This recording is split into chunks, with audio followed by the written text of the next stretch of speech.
வணக்கம் நண்பர்களே, welcome to my channel let's play fantasy. இன்னைக்கு நம்ம என்ன மேட்சுக்கான ப்ரெடிக்ஷன் பார்க்க போறோம்னா, ஒரு முக்கியமான சீரீஸ் தான். இந்தியா வெர்சஸ் ஸ்ரீலங்கா முதல் T20 மேட்சுக்கான ப்ரிவியூ தான் பார்க்க போறோம். அதுக்கு முன்னாடி நீங்க நம்மளுடைய டெலிகிராம் சேனல்ல ஜாயின் பண்ணல அப்படின்னா மறக்காம ஜாயின் பண்ணிக்கோங்க. லிங்க் டிஸ்கிரிப்ஷன் பாக்ஸ்ல கொடுத்துருக்கோம். முக்கியமான அப்டேட் பிளஸ் பைலட் டீம் எல்லாமே நம்ம சேனல்ல ஃப்ரீயா கொடுத்துட்டு இருக்கோம். குறிப்பா நம்ம சேனல்ல பிரைம் அது எதுவுமே பண்ணல, ஃபுல் அண்ட் ஃபுல் நம்ம வந்து ஃப்ரீயா தான் பண்ணிட்டு இருக்கோம். ஸோ மறக்காம லிங்க் வந்து டிஸ்கிரிப்ஷன் பாக்ஸ்ல கொடுத்துருக்கோம், கிளிக் பண்ணி ஜாயின் பண்ணிக்கோங்க.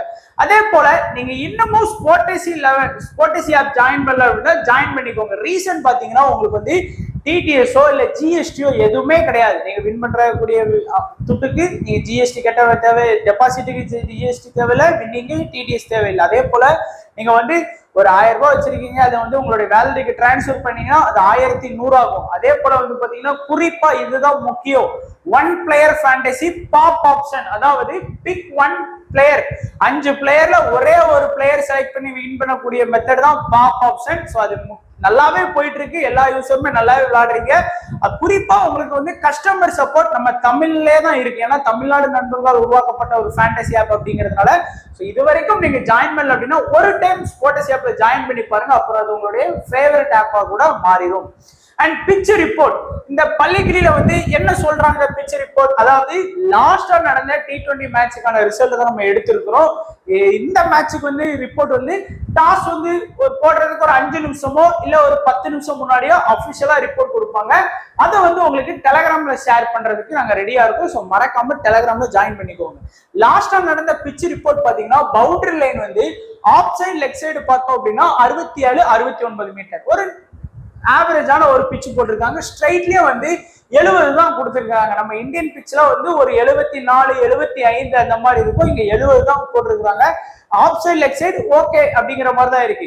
குறிப்பா இந்த பிட்சை பொறுத்த வரைக்கும் பாத்தீங்கன்னா ஃபுல்லா பேட்டிங்க்கு சப்போர்ட் பண்ணணும். அதாவது இப்போ நீங்க இந்த லங்கா பிரீமியர் லீக் எல்பிஎல் பார்த்திருப்பீங்க. 2024 எல்பிஎல் லங்கா பிரீமியர் லீக்ல ஃபுல்லா வந்து பாத்தீங்கன்னா ஒரு 170 பிளஸ் 180 பிளஸ் இந்த மாதிரி தான் ஸ்கோர் பண்ணாங்க. ஏன்னா ஃபுல்லா பேட்டிங் ட்ரக்கா போட்டு கொடுத்துட்டாங்க, பேட்டிங்க்கு சப்போர்ட்டா. இந்த பள்ளிகளில நடந்த முதல் 5 மேட்ச் நடந்தது லங்கா பிரீமியர் லீக்ல நீங்க பாத்திருப்பீங்க. பேட்ஸ்மேன்லாம் இஷ்டத்துக்கு ஸ்கோர் பண்ணாங்க, பவுலர்ஸால பெருசா ரன்ஸ் வந்து கட்டுப்படுத்தவே முடியல. இது வந்து இன்டர்நேஷனல் மேட்ச் அப்படிங்கறதுனால மேபி ஏதாச்சும் வந்து ட்ரிக்ஸ் ஆகலாம். அதே மாதிரி வந்து பாத்தீங்கன்னா ஃபர்ஸ்ட் ஸ்கோர் பண்ணாங்க அப்படின்னா ஒரு 180, 190 வந்தாதான் வந்து பாத்தீங்கன்னா அது வந்து ஃபர்ஸ்ட் பேட்டிங் பண்ணா அது குட் ஸ்கோர் இருக்காங்க. அப்படிங்கும் போது ஒரு 160, 150 அடிக்கிறதுலாம் பிரோஜனமே இல்லை. பட் இன்டர்நேஷனல் மேட்சுக்கு கொஞ்சம் கம்மியாகலாம், மேபி பார்க்கலாம். டாஸ் வந்து ஒரு 7 மணிக்கு போடுறாங்க அப்படின்னா ஒரு நம்ம வந்து ஒரு 6:50க்கு ரெடி பண்ணிடலாம், பிட்ச் ரிப்போர்ட் கிடைக்கும். ஸோ அது வந்து டாஸை பொறுத்து அண்ட் அங்கே அஃபிஷியலா நடக்கக்கூடிய நிகழ்வுகளை பொறுத்து தான் ரிப்போர்ட் கிடைக்கும். ஸோ ஓவராலா இந்த லாஸ்ட் ஒரு 4 மேட்ச் ரிசல்ட் பாருங்களேன். இந்த பள்ளிகளில் நடந்த மேட்ச் ரிசல்ட் பாருங்க. 2022 தான் லாஸ்டா வந்து T20 இன்டர்நேஷனல் மேட்ச் வந்து நடத்தி இருக்கிறாங்க. Australia versus Sri Lanka. இந்த மேட்ச்ல வந்து ஸ்ரீலங்கா வந்து 4 விக்கெட் வித்தியாசத்துல வின் பண்ணியிருக்காங்க. ஃபாஸ்ட் 5 விக்கெட்டும் ஸ்பின்னர் 5 விக்கெட் எடுத்திருக்காங்க. ஸ்கோர் வந்து ஒரு 170 பிளஸ் வந்து போயிருக்கு. இந்த match Sri Lanka versus west Indies match score வந்து ஒரு 150 பிளஸ் போயிருக்கு. Fast 6 விக்கெட்டும் spinner 5 விக்கெட்டும் and west Indies second batting பண்ண வெஸ்ட் இண்டீஸ் வந்து 7 விக்கெட் வித்தியாசத்துல வின் பண்ணியிருக்காங்க. வெஸ்ட் இண்டீஸ் வெர்சஸ் ஸ்ரீலங்கா மேட்ச்ல ஸ்கோர் வந்து ஒரு 170 பிளஸ் வந்து போயிருக்குது. அண்ட் வெஸ்ட் இண்டீஸ் வந்து 25 ரன் வித்தியாசத்துல வின் பண்ணியிருக்காங்க. ஃபாஸ்ட் 10, ஸ்பின்னர் வந்து 4. இந்த மேட்ச் ஸ்ரீலங்கா வெர்சஸ் நியூசிலாந்து மேட்ச்ல 125 ரன் அடிச்சுட்டு கூட ஸ்ரீலங்கா வந்து டிஃபெண்ட் பண்ணியிருக்காங்க 37 ரன் வித்தியாசத்துல. ஃபாஸ்ட் 6 விக்கெட்டும் ஸ்பின்னர் 10 விக்கெட் எடுத்திருக்காங்க. ஸ்கோர் வந்து ஒரு 80 பிளஸ். இந்த மேட்ச் மட்டும் தான் கொஞ்சம் கம்மியா வந்திருக்கு, மீதி எல்லா மேட்சுமே நல்லா இருக்கு ஸ்கோர். அண்ட் ஃபாஸ்ட் ஸ்பின்னர்ஸ் வந்து ஈக்குவலா தான் விக்கெட் எடுத்திருக்காங்க. ரொம்ப பெரிய டிஃபரன்ஸ் எல்லாம் கிடையாது ஃபாஸ்ட்டுக்கும் ஸ்பின்னர்ஸுக்கும், அதனால கவனமா பாத்துக்கோங்க. ஓவராலா இதுவரைக்கும் இந்த பிட்ச் ஆரம்பிச்சதுல இருந்து பள்ளிகளில வந்து ஓவராலா பாத்தீங்கன்னா நமக்கு வந்து டோட்டலா 22 மேட்ச் வந்து நடத்தி இருக்கிறாங்க T20 இன்டர்நேஷனல் மேட்ச். அதுல 12 பேட்டிங் பெஸ்டும் 8 பேட்டிங் செகண்டும் 2 மேட்ச் வந்து டிராவா இருக்கு. ஸ்கோர் வந்து 0ல இருந்து 150க்குள்ள 10 இன்னிங்ஸும், 150 to 169க்குள்ள 10 இன்னிங்ஸும், 70 to 89க்குள்ள 12 இன்னிங்ஸும், 90 பிளஸ் வந்து 12 இன்னிங்ஸ் ஸ்கோர் பண்ணிருக்காங்க. ஹை ஸ்கோர் ஆஸ்திரேலியா 263 ஸ்கோர் பண்ணிருக்காங்க. லோ ஸ்கோர் நியூசிலாந்து 88க்கு ஆல் அவுட் ஆயிருக்காங்க. அண்ட் ஆவரேஜான ஸ்கோரா நீங்க ஒரு 150 to 170 எதிர்பார்க்கலாம் என்னோட கணிப்புப்படி. பட் நீங்க ஒரு 180 70 பிளஸ் 80 பிளஸ் ஸ்கோர் பண்ணாதான், ஃபர்ஸ்ட் பேட்டிங் பண்ணி ஸ்கோர் பண்ணாதான் மேட்ச்ல வந்து உங்களால இருக்க முடியும். இப்போ வந்து நம்ம இந்தியாவோட பாசிபிள் 11 வித் ரீசன்ட் ஸ்கோர் வச்சு நம்ம ப்ரெடிக்ட் பண்ணலாம். இந்தியா ஒரு ஸ்ட்ராங்கான டீம். இப்போ வந்து வேர்ல்டு கப் வின் பண்ணாங்க. அதுக்கு அடுத்து ஜிம்பாப்வேக்கு அகைன்ஸ்டாவும் ஒரு சீரியஸ் போய் அதுலயே வந்து பாத்தீங்கன்னா வின் பண்ணிட்டாங்க. இப்போ வந்து ஸ்ரீலங்கா கூட இன்னிங்ஸ் ஓபன் பண்ணக்கூடியது சுப்மன் கில்லும் ஜாய்ஸ்வாலும் தான் இன்னிங்ஸ் வந்து ஓபன் பண்றாங்க. ஒரு லெஃப்ட் அண்ட் ரைட் காம்பினேஷன் எப்பவுமே இந்தியாவுக்கு வந்து பிளஸ்ஸா தான் அமைஞ்சிருக்கு. இந்தியா சுப்மன் கில் ஜாய்ஸ்வால் ரெண்டு பேருமே பாத்தீங்கன்னா ஒரு ஹார்டு ஹிட்டர்ஸ் தான். அதாவது ஜாய்ஸ்வாலை பொறுத்த வரைக்கும் இப்போ ஒரு 3 T20 ஆட போறாங்க ஸ்ரீலங்காக்கு அகைன்ஸ்டா அப்படிங்கும் போது ஜாய்ஸ்வாலால 3 T20யுமே கன்சிஸ்டன்சியா எல்லா மேட்சுமே ஒரு 20 ஒரு 30 ஒரு 40 அப்படி கன்சிஸ்டன்சியா ஸ்கோர் பண்ணி கொடுக்கக்கூடிய பிளேயர் கிடையாது. ஏதாச்சும் ஒரு மேட்ச் வந்து பாத்தீங்கன்னா ஜாய்ஸ்வால் வந்து பெஸ்டா பெர்ஃபார்ம் பண்ணுவார். ஒரு 80 பிளஸ் ஒரு 70 பிளஸ் அந்த மாதிரி இல்லையா, மீதி உள்ள 2 மேட்சுமே ஆவரேஜான ரிசல்ட் தான் கொடுப்பாரு. சுப்மன் கில்ட்ட வந்து கொஞ்சம் கன்சிஸ்டன்சி இருக்கு. குறையாம பாத்தீங்கன்னா எல்லா மேட்சுமே ஒரு 20 to ஒரு 35 ரன் இந்த மாதிரி ஆடி கொடுக்கக்கூடிய ஒரு பிளேயரா தான் இருக்கிறாரு. குறையாம நீங்க ஒரு 30 ஃபேண்டசி பாயிண்ட் எதிர்பார்க்கலாம். ஆனா ஜாய்ஸ்வால் கிட்ட இருந்து ஏதாச்சும் ஒரு மேட்ச் தான் பெஸ்டான ரிசல்ட் கொடுப்பாரு. மேபி இந்த மேட்ச் வந்து எனக்கு தெரிஞ்சு ஜாய்ஸ்வாலால ஒரு 30 பிளஸ் பாயிண்ட்டுக்கு மேல ஸ்கோர் பண்ண முடியாது அப்படின்னு தோணுது. மேக்சிமம் ஒரு 15ல இருந்து ஒரு 25 ரன் தான் ஸ்கோர் பண்றதுக்கான வாய்ப்பு இருக்கும் அப்படிங்கிற மாதிரி தோணுது. பாத்துக்கலாம். அடுத்து ரிஷப் பண்ட் விக்கெட் கீப்பிங் ஆப்ஷன்ல இருக்கிறாரு. அடிஷனலா அவருக்கு சப்போர்ட் இருக்கு. பிளஸ் இந்த வேர்ல்டு கப்ல பயங்கரமா பெர்ஃபார்ம் பண்ணாரு. குறையாம வந்து பாத்தீங்கன்னா ரிஷப் பண்ட் கிட்ட இருந்து நம்ம வந்து ஒரு 25 to ஒரு 35 ரன் எதிர்பார்க்கலாம். பிளஸ் விக்கெட் கீப்பிங் ஆப்ஷன் இருக்கிறதுனால மினிமம் ஒரு 40 பாயிண்ட் நீங்க வந்து ரிஷப் பண்ட் கிட்ட இருந்து எதிர்பார்க்கலாம். சூரியகுமார் யாதவ் இப்ப இந்தியாவோட கேப்டனா போட்டிருக்காங்க. எல்லாருமே ஹர்திக் பாண்டியாவை கேப்டனா போடுவாங்கன்னு நினைச்சோம். பட் சூரியகுமார் யாதவ கேப்டனா போட்டிருக்காங்க. அது மட்டும் இல்லாம இவ்வளவு நாள் விளாண்ட டீம் வந்து ராகுல் டிராவிட்டுக்கு கீழே விளாண்டாங்க. இப்போ வந்து கௌதம் கம்பீருக்கு கீழே ஆடுறாங்க. சோ கௌதம் கம்பீர் வந்து எப்படி வேணாலும் வந்து பாத்தீங்கன்னா டீம் வந்து சேஞ்ச் பண்ணுவார். அவரு இஷ்டம், அவருக்கு என்ன தோணுதோ பண்ணுவார். அதாவது திடீர்னு வந்து பாத்தீங்கன்னா அக்சர் பட்டேல கூட ஓப்பனிங் ஆட வச்ச மாதிரி ஆட வைப்பாரு. ஏன்னா சுனில் நரேனை வந்து பயங்கரமா ப்ரிப்பேர் பண்ணாரு. எப்பவுமே வந்து பாத்தீங்கன்னா கௌதம் கம்பீர் வந்து அவர் நம்ம லக்னோ டீம்ல இருக்கும் போதும் ஆல்ரவுண்டர்ஸுக்கு வந்து நல்ல இம்பார்ட்டன்ஸ் கொடுப்பாரு. அதனால நீங்க அதை கொஞ்சம் ஞாபகம் வச்சுக்கோங்க. சூரியகுமார் யாதவ் குறையாம வந்து பாத்தீங்கன்னா எல்லாம் ஒரு 3 T20ல 2 T20 நல்லா ஸ்கோர் பண்ணி கொடுப்பாரு. ஒரு T20 ஃபிளாப் ஆகிறதுக்கு நிறைய வாய்ப்பு இருக்கு. மேபி இந்த மேட்ச்ல சூர்யா வந்து ஓரளவுக்கு நல்லா ஸ்கோர் பண்ணி கொடுக்கறதுக்கு வாய்ப்பு இருக்கு. ஒரு 25ல இருந்து ஒரு 30 ரன் ஸ்கோர் பண்ணி கொடுக்கறதுக்கு வாய்ப்பு இருக்கு. ஒரு 30 ஃபேண்டசி பாயிண்ட் நீங்க எதிர்பார்க்கலாம். ரிங்கு சிங் ஆடலாம். ஏன்னா எனக்கு தெரிஞ்ச அவரு கேகேஆருக்கு கீழே வேலை பார்த்திருக்காரு. ரிங்கு கேகேஆர் கீழே ஆடி இருக்காரு. அப்படிங்கும் போது அவர் ரிங்குக்கு தான் வாய்ப்பு கொடுக்கறதுக்கு வசதியா இருக்கும். இல்ல அப்படின்னா சிவம் துபேக்கு மேல வாஷிங்டன் சுந்தர் வரலாம். இல்லைன்னா ரிங்குக்கு மேல சுபம் துபே வந்து ஆடலாம். ஆனா எனக்கு தெரிஞ்ச ரிங்குக்கு தான் அவர் வந்து அதிக வாய்ப்பு கொடுப்பார். ஏன்னா அவர் வந்து கேகேஆர்ல இருந்திருக்காரு. ரிங்கு வந்து எப்படி அவர் யூஸ் பண்ணணும்னு தெரியும். அதனால கண்டிப்பா ரிங்கு வந்து உள்ள ஆடுறதுக்கான வாய்ப்பு இருக்கு. ரிங்குட்ட இருக்கிற ஒரு பிளஸ் என்னன்னு பாத்தீங்கன்னா அதிரடியா ஆடிடுவாரு. வந்தா வருதுன்னு போதுன்னு பாத்தீங்கன்னா ஒரு 25 ரன் to 30 இந்த மாதிரிதான் ஸ்கோர் பண்ணுவார். அது எல்லாமே 6 4 போகும். ஒரு 6 அடிச்சா டபுள் பாயிண்ட், 4 அடிச்சா எக்ஸ்ட்ரா ஒரு பாயிண்ட். சில நாள் அவரோட அட்வான்டேஜ் பார்த்தோம். டிஸ்அட்வான்டேஜ் என்னன்னு பாத்தீங்கன்னா சில நாள் அவருக்கு பேட்டிங்கே கிடைக்காது. கடைசி 1 ஓவர் இல்லைன்னா கடைசி 2 ஓவர் இந்த மாதிரிதான் அவருக்கு நிறைய நாள் பேட்டிங் கிடைக்கும். இல்லைன்னா திடீர்னு ஹர்திக் பாண்டியா கூட முன்னாடி வந்துடலாம். ஹர்திக் பாண்டியா வந்து பாத்தீங்கன்னா பேட்டிங்கும் இருக்கு, பவுலிங்கும் இருக்கு. ஏதாச்சும் ஒரு இதுல பெஸ்டா ஃபேண்டசி பாயிண்ட் வாங்கி கொடுத்தா கூட ஒரு 60 பிளஸ் வந்து உங்களுக்கு நமக்கு போயிடுவாரு. உடனே சிவம் துபே இல்லைன்னா வாஷிங்டன் சுந்தர் இல்லைன்னா ரிங்கு வாஷிங்டன் சுந்தர் ஏதாச்சும் அந்த ஒரு இதுதான் இடிக்குது நமக்கு. வாஷிங்டன் சுந்தர் உள்ள வருவாரா, துபே வெளியே போவாரா, இல்லைன்னா ரிங்கு வெளியே போறாரா? எனக்கு ரிங்கு வந்து மேல நம்பிக்கை இருக்கு கேகேஆர் அப்படிங்கிறதுனால. சிவம் துபே வந்தாருனாலும் 2 ஓவர் பவுல் பண்ணிடுவாரு. பிளஸ் பேட்டிங் ஆப்ஷனும் இருக்கு. இந்த பிட்ச்ல விக்கெட் விழுது ஆனாலும் பேட்டிங்க்கும் நல்லா சப்போர்ட் பண்ணதுனால ஒரு 40 பாயிண்ட் வந்து நீங்க சிவம் துபேட் எதிர்பார்க்கலாம். அக்சர் பட்டேல் அந்த டீம்ல வந்து கம்ப்ளீட்டா 4 ஓவர் பவுலிங் பண்ணக்கூடிய பவுலரா இருப்பாரு. இந்தியால மினிமம் பாத்தீங்கன்னா அக்சர் பட்டேல்கிட்ட இருந்து 1 விக்கெட் இல்ல 2 விக்கெட் நீங்க எதிர்பார்க்கலாம். மேக்சிமம் ஒரு 30 பாயிண்ட் அக்ஷர் படேல் வந்து வாங்கி கொடுத்துருவாரு. அதே மாதிரிதான் பிஷ்னாய் வந்து மினிமம் 1 விக்கெட் வந்து பாத்தீங்கன்னா நமக்கு வந்து கண்டிப்பா வாங்கி கொடுத்துருவாரு. அதனால நீங்க பிஷ்னாய் கிட்ட இருந்து ஒரு 30 பாயிண்ட் எதிர்பார்க்கலாம். ஆனா பிஷ்னாய் வந்து இன்னொரு அட்வான்டேஜ் என்னன்னா, ஏதாச்சும் ஒரு T20 வந்து இப்ப 3 T20ல ஏதாச்சும் ஒரு T20ல பிஷ்னாய் வந்து கண்டிப்பா ஒரு 3 விக்கெட் இல்ல 4 விக்கெட் அந்த மாதிரி ஸ்கோர் பண்ணி கொடுக்கறதுக்கு வாய்ப்பு இருக்கு. அக்ஷர் படேல் அப்படி இல்ல, எல்லா மேட்சுமே 2 விக்கெட் அப்படின்னா அந்த கன்சிஸ்டன்சியா எடுப்பாரு.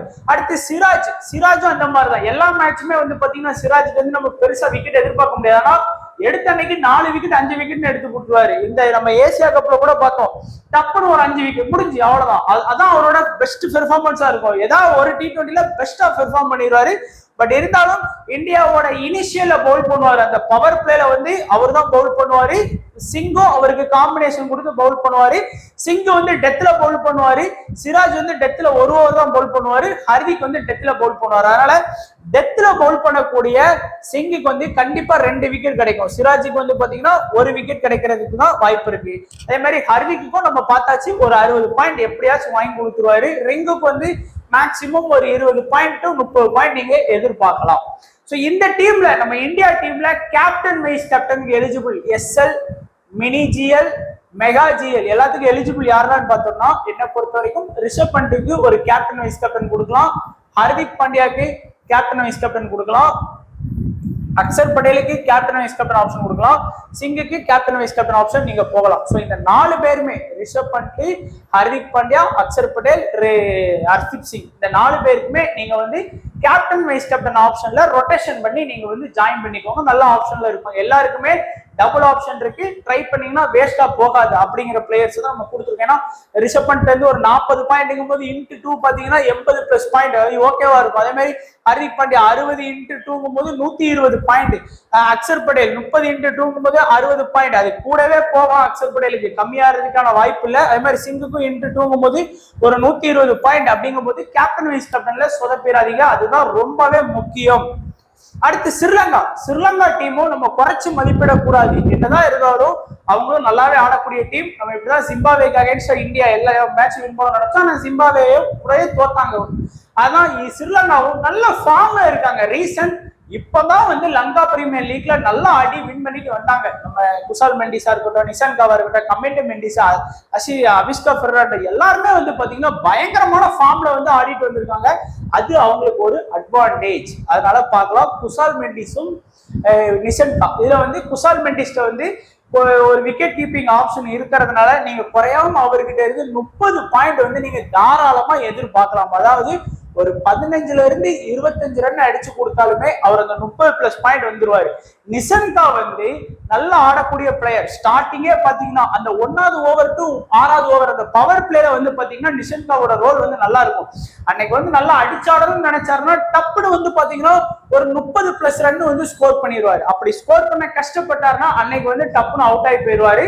ஆனா 3 T20ல நிஷான்கா 3 மேட்ச்ல ஏதாச்சும் 2 மேட்ச் ஆவரேஜா வாங்கி கொடுப்பாரு. ஒரு மேட்ச் வந்து பெஸ்டா பாயிண்ட் வாங்கி கொடுக்குற வாய்ப்பு இருக்கு. குறையாம நீங்க நிஷான்கா கிட்ட இருந்தும் ஒரு 30 ஃபேண்டசி பாயிண்ட் எதிர்பார்க்கலாம். அடுத்து கமிண்டு மெண்டிஸை பொறுத்த வரைக்கும் அவர்கிட்ட பேட்டிங்கும் இருக்கு பிளஸ் பவுலிங்கும் இருக்கு. ஆனா லங்கா பிரீமியர் லீக்ல பெருசா எல்லா மேட்சும் ஆவரேஜா பாயிண்ட் வாங்கி கொடுத்தாரு. ஒரு 30+ பாயிண்ட் நீங்க எதிர்பார்க்கலாம். எய்தர் அது வந்து உங்களுக்கு பேட்டிங்கா இருக்கலாம் ஆர் பவுலிங்கா இருக்கலாம். ஏன்னா ஏன் சொல்றேன் அப்படின்னா அவங்க டீம்ல வந்து ஆல்ரெடி 7வது பவுலிங் ஆப்ஷன்ல தான் இருக்கிறார். 1வது 2வது 3வது 4வது 5வது 6வது 7வது பவுலிங் ஆப்ஷன்ல தான் கமிண்டு மெண்டிஸ் உள்ள வர்றாரு. அதனால வந்து பார்த்தோம் அப்படின்னா ஆனா இன்னொன்னு என்னன்னா 3வது மெயின் ஸ்பின்னர் ரோல்ல இருக்காரு. ஒருவேளை ஸ்பின்னுக்கு பிச்சு நல்லா சப்போர்ட் பண்ணுச்சுன்னா 3வது ஆப்ஷன்ல வந்துருவாரு. ஏன்னா தீக்ஷானா வனிடு 2 பேர் இருக்காங்க மெயின் ஸ்பின்னர்ல.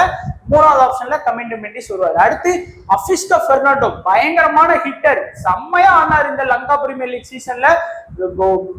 டே சிக்கிச்சு அப்படின்னா செத்தம் அந்த மாதிரிதான். குறையாம அவர்கிட்ட இருந்து ஒரு 25 to 35 ரன் வரைக்குமே நீங்க எதிர்பார்க்கலாம். ஒரு 30 ஃபேண்டசி பாயிண்ட் எதிர்பார்க்கலாம். அடுத்து அசலங்கா வந்து சொல்ற லெவலுக்கு பெருசா கொஞ்சம் ஆடுறதுல இப்போ வந்து ஃபார்ம் அவுட்ல தான் இருக்காரு. குறையாம ஒரு 20 பாயிண்ட் விட நீங்க எதிர்பார்க்கலாம். லங்கா பிரீமியர் லீக்லயும் சொல்ற லெவலுக்கு எல்லா மேட்சுமே கன்சிஸ்டன்சியால அவர் ஸ்கோர் பண்ணல. அதுக்கு முன்னாடி நடந்த வேர்ல்டு கப்பா இருக்கட்டும் எதுலயுமே அவரோட பெர்ஃபார்மன்ஸ் வந்து அந்த அளவுக்கு சொல்ற அளவுக்கு இல்ல. ஷனகா வந்து பாத்தீங்கன்னா வெறித்தனமா பவுல் பண்றாரு. பேட்டிங்கை கம்பேர் பண்றதை காட்டிலும் பவுலிங் வந்து நல்லாவே பவுல் பண்ணிட்டு இருக்காரு. குறையாம பாத்தீங்கன்னா ஷனகா வந்து 2 ஓவர் பவுல் பண்ணுவார். அந்த 2 ஓவர்ல மேபி ஒரு விக்கெட் எடுத்துட்டாரு அப்படின்னா கம்ப்ளீட்டா 4 ஓவர் கூட பவுல் பண்றதுக்கு வாய்ப்பு இருக்கு. குறையாம ஷனகா கிட்ட இருந்து நீங்க 40+ பாயிண்ட் எதிர்பார்க்கலாம்.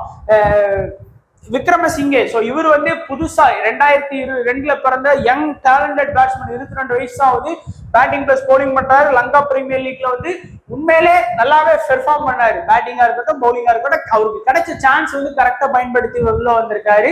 அதனால மேபி அவர் பிளேயிங் லெவல்ல கூட இருக்கலாம். வந்தாருன்னா உங்களுக்கு ஒரு கேம் சேஞ்சர் ஆப்ஷனே இவர் தான். ஸ்ரீலங்கா டீம்ல ஒரு கேம் சேஞ்சர் ஆப்ஷனா நீங்க அவரை யூஸ் பண்ணலாம். அவரை வந்து ஒரு 5% கூட யாருமே எடுக்கல. அதனால கேம் சேஞ்சர் ஆப்ஷன்ல யூஸ் பண்ணலாம். அடுத்து ஹசரன் கான் சொல்லே வேணாம், எல்லாருமே கண்டிப்பா எடுத்துருவாங்க. பேட்டிங் பிளஸ் பவுலிங் ஆப்ஷன் இருக்கு. குறையாம 60 பாயிண்ட் எதிர்பார்க்கலாம். அடுத்து தீக்ஷானா 4 ஓவர் கம்ப்ளீட்டா பவுலிங் பண்ணக்கூடிய மெயின் பவுலர். பத்திரானா கம்ப்ளீட்டா 4 ஓவர் பவுலிங் பண்ணக்கூடிய மெயின் பவுலர். ஸ்ரீலங்காவோட டெத்ல வந்து அட்டாக் பண்ணக்கூடிய பவுலர். அடுத்து துஷாரா ஸ்ரீலங்காவோட இனிஷியலா பவுல் பண்ணக்கூடிய பவுலர். இனிஷியல்ல வந்து ஷனகாவும் துஷாராவும் தான் வந்து பாத்தீங்கன்னா இனிஷியல்ல பவுல் எடுப்பாங்க. பவர் பிளே எல்லாம் முடிஞ்சதுக்கு அப்புறம் தான் நம்ம பத்திரானாலாம் வந்து அட்டாக் பண்ண வருவாரு. ஒரு 6 ஓவருக்கு அப்புறம் தான் அட்டாக் பண்ண வருவாரு. அந்த 6 ஓவருக்கு அப்புறம் தான் ஹசரன்காவோட அட்டாக் இருக்கும். அடுத்து வந்து பாத்தீங்கன்னா தீக்ஷானா இந்த பேர் மாத்தி மாத்தி ஸ்பின் பண்ணி போன்ற வாய்ப்பு இருக்கும். கமிண்ட் மெண்டிஸ் மேக்ஸிமம் 2 ஓவர் கொடுக்கலாம் அதிகபட்சம். அதுக்கு மேல கொடுக்கறதுக்கு வாய்ப்பு இல்ல. பொதுவா வந்து துஷாரா வந்து 4 over, Pathirana 4 over, Theekshana 4 over, Hasaranga 4 over, மொத்தம் 16 ஓவர் ஆச்சு. இந்த ஷனகாவும் கமிண்ட் மெண்டிஸ்க்கும் தான் வந்து பாத்தீங்கன்னா 4 ஓவர் பிரிச்சுப்பாங்க. ஒருவேளை இந்த யாருக்காச்சும் ஒருத்தருக்கு வந்து டே செட் ஆகல அப்படின்னா விக்ரமசிங்கேக்கும் 2 ஓவர் கொடுக்கறதுக்கும் வாய்ப்புகள் அதிகமாவே இருக்குது. இந்த டீம் கேப்டன் வைஸ் கேப்டன் பாத்தீங்கன்னா பனிட்டுக்கு வந்து கேப்டன் வைஸ் கேப்டன் ஆப்ஷன் போகலாம். ஷனகாக்கு வந்து கேப்டன் வைஸ் கேப்டன் ஆப்ஷன் போகலாம். குசால் மெண்டிஸ்க்கும் கேப்டன் வைஸ் கேப்டன் ஆப்ஷன்ல நீங்க போகலாம். இப்போ ஒரு சேஃபான டீம் பாத்தீங்கன்னா நம்ம கிரியேட் பண்ணிருக்கோம். ஃபுல்லா இந்தியாவோட டாமினேஷன் அதிகமா இருக்கும் அப்படிங்கிறனால இந்தியாவுக்கு தான் ஃபேவரட் கிரியேட் பண்ணிருக்கோம். சிங்கு, அக்சர் பட்டேல், ஹரிக் பாண்டியா, கில்லு, ஜாய்சோல், சூரியகுமார் யாதவ், ரிஷப் பண்ட், குசால் மெண்டிஸ், ஹசரன்கா, ஷனகா, பத்திரானா 4 பேர் தான் ட்ரை பண்ணிருக்கோம். ஒருவேளை இந்தியாவில நிறைய பேட்டிங் இருக்குன்னா நீங்க ட்ரை பண்ணலாம். இது ஃபுல் அண்ட் ஃபுல் பேட்டிங் பிச்சா தான் போட்டு கொடுத்துருக்காங்க லங்கா பிரீமியர் லீக்கை பொறுத்த வரைக்கும். அதனால பேட்டிங் பேட்ஸ்மனா கவர் பண்ணியிருக்கோம். பவுலர்ஸ் வந்து கொஞ்சம் கம்மி பண்ணியிருக்கோம். கேப்டன் வைஸ் கேப்டன்ல ஹர்திக், அக்சர் பட்டேல், சுப்மன் கில், வனேண்டு ஹசரன்கா. மோஸ்டா எல்லாருமே ஸ்மால் லீக்கை பொறுத்த வரைக்கும் இந்த கேப்டன் வைஸ் கேப்டன்ல வர்றதுக்கு பாசிபிலிட்டி இருக்கு. நம்ம ஏற்கனவே ஒரு 7 கேப்டன் வைஸ் கேப்டன் வந்து சொல்லியிருக்கோம். அதை வந்து பாத்தீங்கன்னா உங்களுடைய எஸ்எல்ல ட்ரை பண்ணாலும் சரி, மினி ஜிஎல்ல ட்ரை பண்ணாலும் சரி, மெகா ஜிஎல்ல ட்ரை பண்ணாலும் சரி, கேம் சேஞ்சர் ஆப்ஷனா இந்தியால இருந்து பிஷ்னாய் ட்ரை பண்ணுங்க.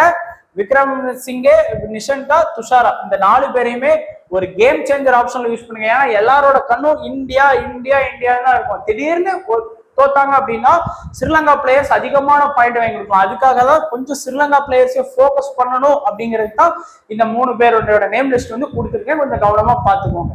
இதுதான் இந்தியா வெர்சஸ் ஸ்ரீலங்கா முதல் T20 மேட்சுக்கான ப்ரிவ்யூ.